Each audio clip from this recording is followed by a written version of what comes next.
Hey everyone, welcome to Mountain Beast Mysteries. I have a really interesting video for you guys today. I was going over some things on a website called archive.org, and I like to use that website to kind of find, new and interesting little bits of information. There's lots of old books on there, old stories that you can look up, and I was trying to look up Bigfoot stuff, and I came across an interesting article. This write-up. I'll have a link down below so you guys can actually check it out, but what it was basically going over, some crazy stuff about like the lost or thought to be lost Atlantis civilization, and I guess just theories about the existence of things and the levels of vibrations that every, I guess, physical or spiritual object has on this planet. But I ended up finding this crazy theory about Bigfoot in this article. So how the Bigfoot thing kind of ties into this is that in this document, it starts talking about this alleged cave in Illinois that was discovered back in 1925 and then apparently rediscovered in the 80s by another individual. And before I really get into this, I'm going to say now that the story about this cave and the contents that have supposedly been found inside of it is highly debated and thought by like professional archaeologists, even people who are kind of pseudo archaeologists or are into like the more crazy theories. They're also saying that this is more than likely a hoax.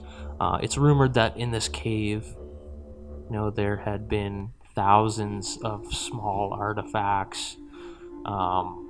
Basically, they're pictographs. Essentially, there's these stone tablets that have pictures on them that are apparently showing a bunch of different types of beings.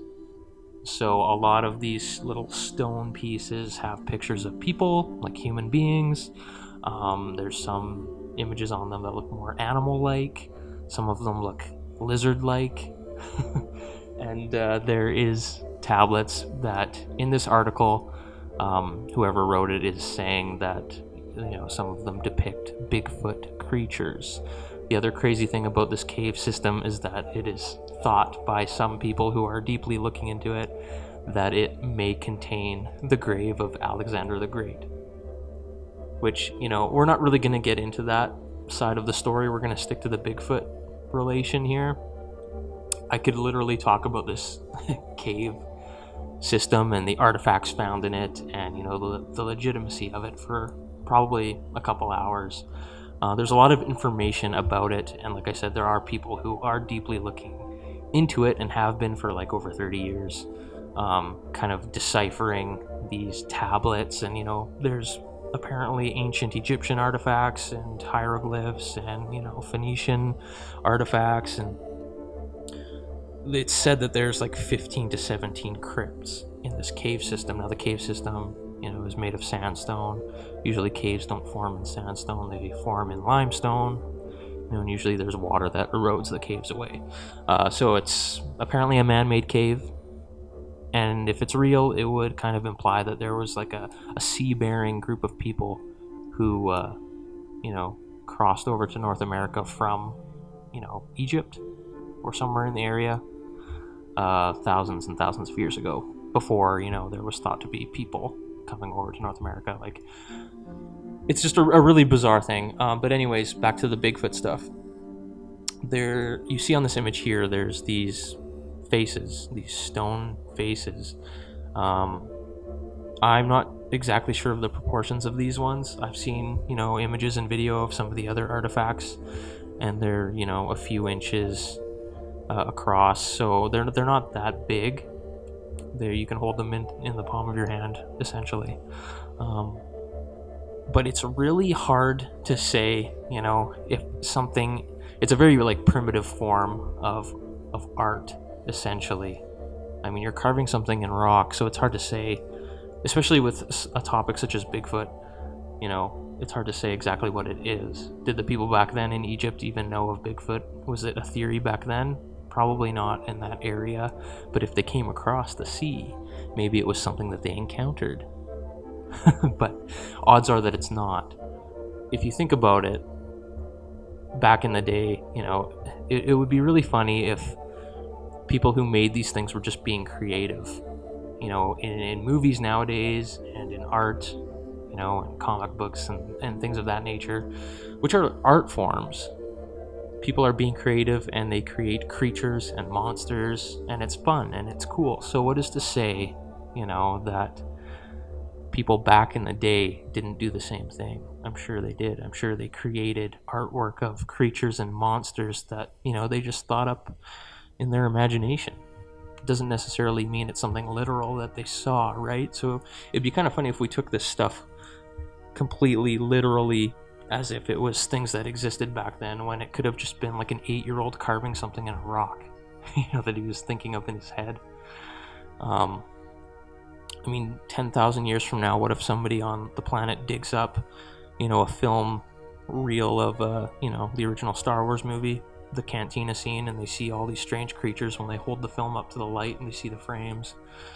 What if they took that as like a literal thing?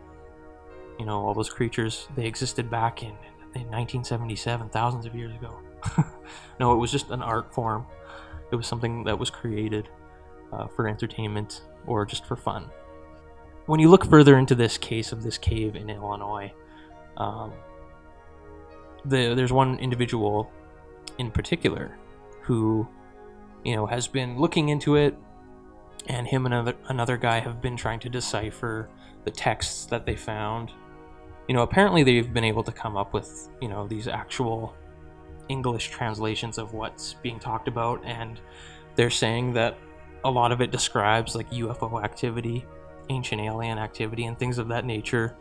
And apparently some of these stone pieces have even like depictions of extraterrestrials and reptilian beings. So the case gets really weird, and think of it what you will, make of it what you will.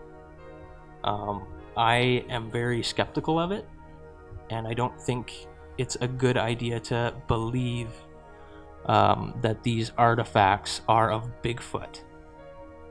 It's most likely not. Now, I'll kind of quickly read over what this article says, because like I said, it's talking about vibrations and things of that nature, and it also mentions, a lost Atlantean civilization.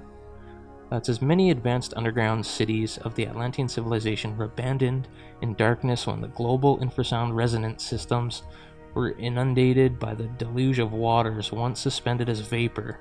A profound Atlantean cultural awareness of the great abundance and variety of technologically advanced subterranean civilizations using infrasound resonance is made clear in many of its stone texts. Among the cave archives many inscribed stones and sculptural renderings of various human races and animal species inhabiting Earth's surface. One particularly intriguing engraved stone carving represents a human-animal hybrid creature that was regained a prominent position in the psyche of modern humanity, the giant Sasquatch. Digital clarification of photographs by Todd Standing have revealed the many distinct facial features of Sasquatch, providing clear references for the comparison of ancient depictions. See, in this article, they're believing that, or assuming that Todd Standing's photographs are real, which we don't know if they're real or not real. Of the hundreds of artifacts from the southern Illinois cave that have been publicized, 3 small portrait stones, finely carved in low relief, present very flat, broad faces fringed by fur, showing long beards without mustaches, features that cannot be mistaken for any other creature. One of the giant hybrids bears large teeth, his beard and hair rendered with parallel lines reminiscent of the Kundalini cobra headdress of the Egyptian pharaohs. My pronunciation on that, probably wrong. While another portrait carving presents long, wild eyebrows, a triangular beard, and a large symbol of the rising sun on the creature's forehead. Several high-quality audio recordings confirm the Sasquatch hybrids possess a giant larynx that, like those of elephants, giraffes, and whales, enables long-distance communication using ultra-low frequencies below the threshold of normal human hearing. The occipital region of the brain is closely associated with infrasound reception and is clearly emphasized in the form of the Sasquatch skull, which displays a significant enlargement in the occipital lobes. The largest of the 3 low-relief slate carvings of Sasquatch depicts a very broad and flat human-like face, with ominous hollows for its eyes and mouth, giving the appearance of growling that is a well-known aggressive behavior of these territorial giants. The hybrid forehead is inscribed with a radial circular pictogram of the now glyph, meaning ship, with wings on either side to symbolize the flight capability of these circular spaceships. So I guess now they're relating Sasquatch with aliens, so we're going into the ET Sasquatch theory. So we're going way out there now. I guess it also is worth mentioning at this point that, it's widely thought that the Sasquatch use infrasound, as a means maybe to scare people or to intimidate people and to make them leave, their areas of solitude. We don't really know what it's for. I'm just theorizing here. But that is something that is probable, is the infrasound thing. Any doubt regarding this interpretation of the portrait is eliminated by the clear and direct statement that is made in the text line of 6 glyphs above the prominent spaceship glyph. The short text clearly states the purpose of the circular spaceships, and in a different language, it essentially means here, for delivering from below shining spaceships. And it says, as Sasquatch are cave dwellers, the statement informs us, as a matter of fact, that Sasquatch is delivered by spacecraft from subterranean habitation sites, transport through the bedrock by transdimensional means using an HHO plasma atmosphere inside the ships that excites the bright red electroluminosity of Sasquatch eyes that is observed and reported often by terrestrial humans. So I'm trying to wrap my head around that right now, honestly. Like, they're making a very specific claim that there's some sort of transport, through the ground by transdimensional means using an HHO plasma atmosphere. Honestly, don't know what that is. Inside the ships that excites the bright red electroluminosity of Sasquatch eyes. So I guess when they are traveling from their subterranean homes to the surface or to ships, their eyes glow. I don't know. Like I said, and in the title of this video I say it, the craziest Bigfoot theory you've ever heard. This is going way out there. The complex symbolism integrated into the design of the eyes reinforces the statement, with 5 lines above each eye appearing as light rays, implying an interesting double meaning. Contemporary reports of Sasquatch encounters often include an eerie red eye glow that can be seen at a distance, while the text line above provides the double meaning, as the ocular lens-shaped plasma ships also radiate light. The Atlantean Sanskrit now glyph and the later Egyptian symbolic association of the third eye pineal gland hieroglyph with the winged solar disk imagery and the single eye of the facade of the Great Pyramid are repeated in this Illinois cave stone by the double meaning encoded in the eyelid delineation and 5 lines radiating above the eyes of the Sasquatch, which actually form Sanskrit glyphs for these 3 actions. Slight differentiation in the angles of the marks define the glyph breaks. The left eye translates as thundering, shining, delivering, while the right eye reads shining, thundering, delivering. The repetition of these 3 actions in the pictographic inscription serves to reinforce the entirely literal interpretation of their words, affirming that Sasquatch is delivered from below the Earth's surface by highly advanced spaceships with the same extraordinary transdimensional capabilities described in detail in the most ancient Vedic texts.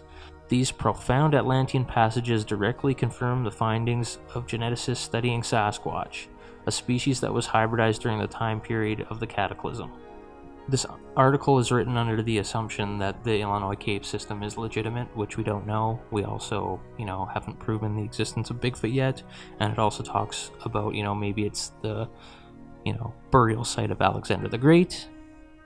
Some of these artifacts depict things that, are thought to be reptilian beings and aliens, and it goes deep into the ancient alien theory. So there's a vast amount of unexplained mysteries involved in this story, in the discovery and, I guess, interpretation of what these artifacts are, and what they show. Do you guys think these faces represent Bigfoot? I mean, we do have lots of artifacts. There is lots of First Nations artifacts and artwork that has been discovered that is thought to depict the Sasquatch creature.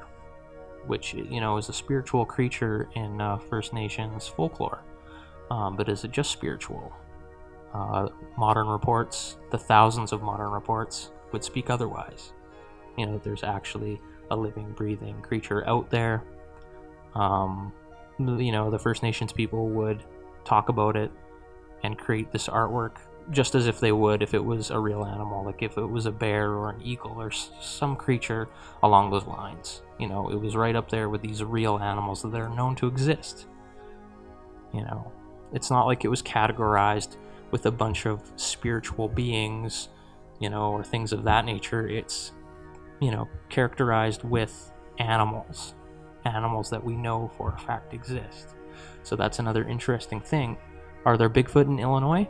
I don't know. Are there people on the channel, you know, subscribers that are from this area?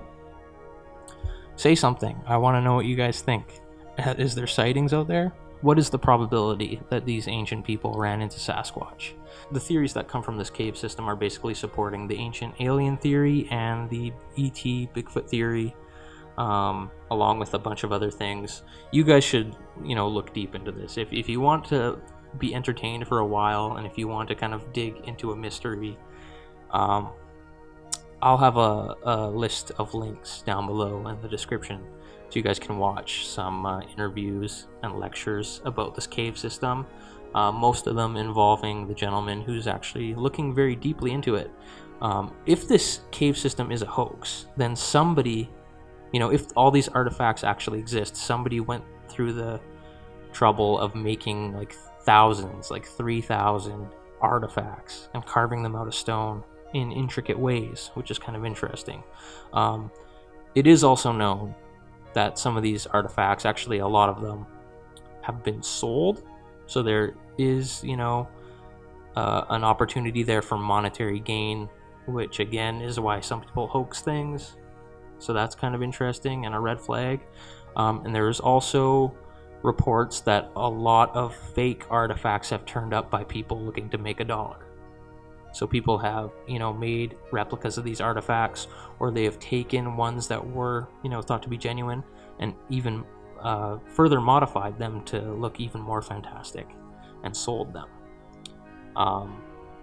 So there is kind of like a monetary, I guess, drive to push this story out, because people can make money on these artifacts whether they're real or not. I don't know if anyone in recent times has been to the cave. I don't even know if the guy looking deep into it has been to the cave. Honestly, I just found out about the story a few days ago, so I'm still looking into it. Very interesting, you know, real or not, very crazy, intricate. It's like an intricate story that would have taken a lot of time and thought to plan out, similar to the Billy Meyer case. But don't for 1 second underestimate a person's ability to create an intricate and interesting, complex story, because people can do it. You know, they can do whatever they put their minds to, right? Especially if they have a lot of time, if they have 25 or 30 years to, you know, make this stuff and you know, come up with the story and the legend. And I don't know what to think, honestly. I am not a believer in the ET Bigfoot theory. I'm not a believer in the interdimensional Bigfoot theory yet. You know, there's a lot of debate about that. You know, the idea that you'll find maybe 2 or 3 Sasquatch tracks and they'll disappear, and then you'll see more of them and they'll disappear again. I don't know. The supernatural Sasquatch thing is a very slippery slope, and I guess it also is worth mentioning once more that just because I made the supernatural Sasquatch YouTube documentary, that I don't believe in the supernatural Sasquatch. A lot of people assume that because I looked into it. I believe it. I don't know. I guess, you know, police officers, they investigate serial killings, you know, but they don't believe in the act of serial killing. You know what I mean? You'll investigate something, but it doesn't mean you should believe, you know, in the act of doing it. I don't know. But let me know what you guys think about this story down in the description. It's just one of those bizarre ones I randomly came across, you know, when I was researching other things. Thanks for watching this video, guys. I hope you found it very interesting. We'll see you next time on Mountain Beast Mysteries.